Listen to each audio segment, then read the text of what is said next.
Oh. Right, about 6 months ago I bought this Audi as a getting to work car because I was a bit sad putting all the miles on the Volkswagen. It's just an A3 2-litre TDI on a 2010 plate it was. I bought it nice and cheap. I got it as a Cat D insurance write-off repaired. At some point also it's had all the S-line interior fitted as well, so it doesn't look too bad. And just to finish it off a little bit, I've de-badged it. I've fitted a black Audi badge and I've put some little S-line badges on it. It already had the S-line wheels. I've put another S-line badge there, and then what I did was, just to make it official, I posted a photo on Facebook. Now it's officially an S-line. It's not perfect, but it was really cheap to what they're actually worth on this age, so I was happy. But a few weeks ago I was sent a OBD reader, fault reader, just to test out and do a review on. Since playing with that, I've come across a little problem. The OBD reader I've got is the C reader. Oh, that's the 5001. There's a video up there for this. All right, there it is. The C reader 3001. We'll have a quick look at this, and then we'll have a look at this problem, shall we? This is how it comes in a little blister pack.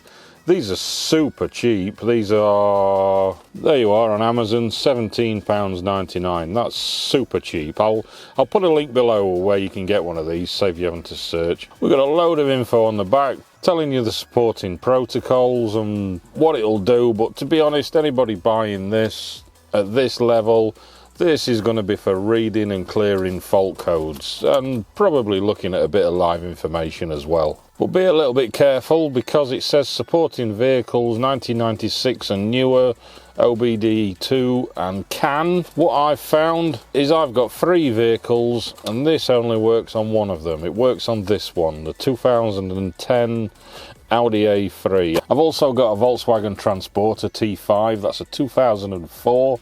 It doesn't work on that, it doesn't even power up. And I've got a Toyota MR2 Roadster, that's a 2001, and that's the same, it doesn't even power up on that. The OBD protocol didn't actually come into force properly to be a standard until 2004. That may be why. Maybe not, don't know. But it doesn't work on 2 other vehicles. It works on this Audi. So let's get it out of this packet and let's have a quick look. Right, pull this off. Feels nice and solid. You can see by the size of my hand, it's quite a nice size. That's it compared to an iPhone. It's a plastic finish. It's not super premium or anything like that, but for 18 quid, what do you expect? It does its job. And to be honest, I'd rather drop this on the floor than drop this on the floor using a dongle and playing about. So this to me is a lot better. Right, so if I take this port and we'll plug it down into the OBD port down there, this should power up. Right, there we are, plugged in and it's powered up. Right, it's by default, come on diagnose. So if I turn the ignition on, press OK, it's going to run through all the different protocols and do its checks. And as you guys can see, I've got an engine light on. But if we look at the dash, I've got no engine light on. So we'll have a look at this in a minute. But first, let's have a look at this engine light. If I press OK, read codes. There you are, it's telling us we've got an EGR fault. And the second one is also an EGR fault, ready to come on later. There was actually 2 faults on this. There was the EGR and there was also a DPF pressure sensor. I've actually changed the DPF pressure sensor already. This was like 17 quid off of eBay.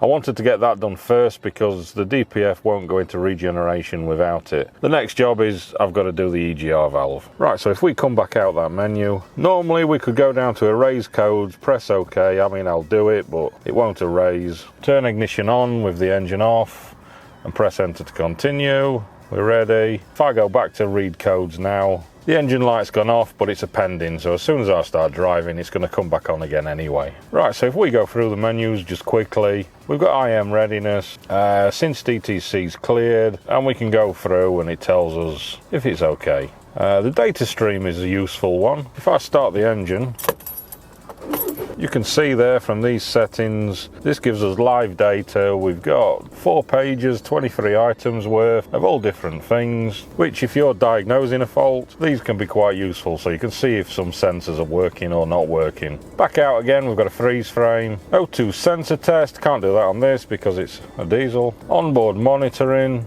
the EVAP system, vehicle information, and that's it. It does quite a few little bits actually, quite useful for its money, but to be honest, anybody buying this is most likely going to want to read engine lights and clear faults, and that's about it. So I'll put a link down there, guys, where you can get hold of one of these if you want to get one. Super useful little piece of kit and super cheap as well. So I'm going to finish my coffee and let's talk about this EML that's missing. Right, when you're buying a car, look out for this. I've had this car 6 months, I've never noticed, and I should know better, and I should have noticed, but I didn't. But if you're buying a car, look out for this. Right, so when you're buying the car, there's no real way to see. According to this, everything looks perfectly fine, but as we've seen on the code reader, we've got an engine light on. So the best thing you can do is get a cheap little reader like the one we've got in there, and at least plug it in when you go to check the car. Let's have a look why this one's not working. Right, on the Audi, if we undo the steering wheel, move that out of the way, I can grab this,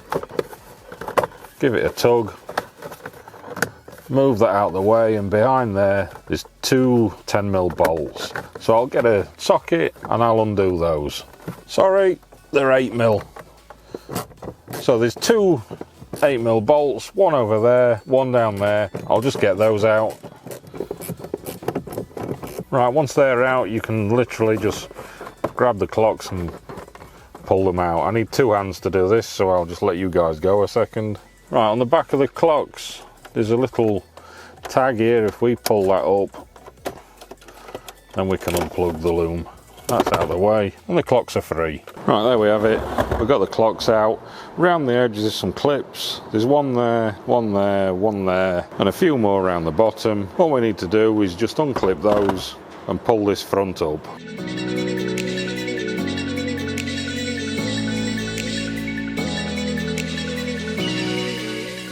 Right, so you guys can probably see that a bit better now. There's the engine check light.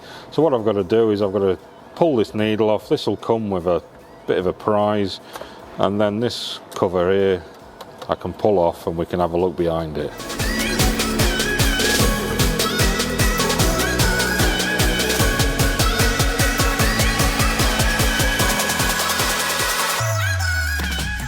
Right, looking at this, the engine light is the second one up, which is that one there.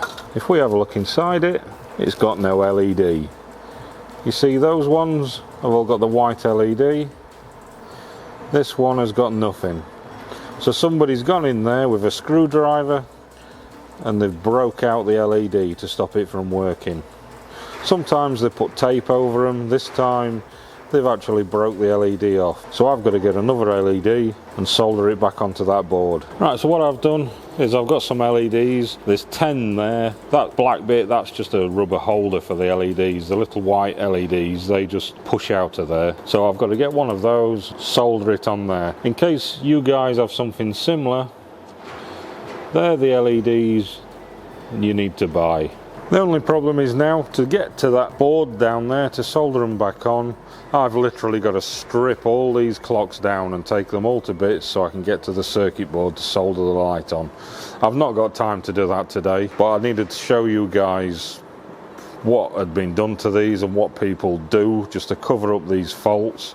So I'm going to put that back together. I'm going to do it another day. I'll not film it, I'll just do it when I get a chance. Right, so there you are guys, all back together. I'll fix that another day. I just wanted to show you guys the lengths people go to sell a car and hide faults. The only problem is there's no real way to see that unless you plug something in, and they might think you're a bit weird if you start just randomly plugging things in. Sometimes it's worth a check. This particular car had a rather of there being an engine light on. It was cheap enough to buy with an engine light on, but they've covered it up and now caused me a load of work. If anybody wants to see me do a bit of work on this Audi, I mean, I've lowered the suspension and done a few other bits. To be honest, it's an Audi, and the most I see people doing to them is making the A3 look like an S3, and that's about it. I'm thinking about mapping it, so I might do that. But if anybody wants to see any videos on this, comment below. I'll see what I can sort out. So don't forget to like the video, subscribe if you're not already subscribed. We're almost at 10,000 subscribers now, which is fantastic. I'll catch you guys in the next video. Cheers.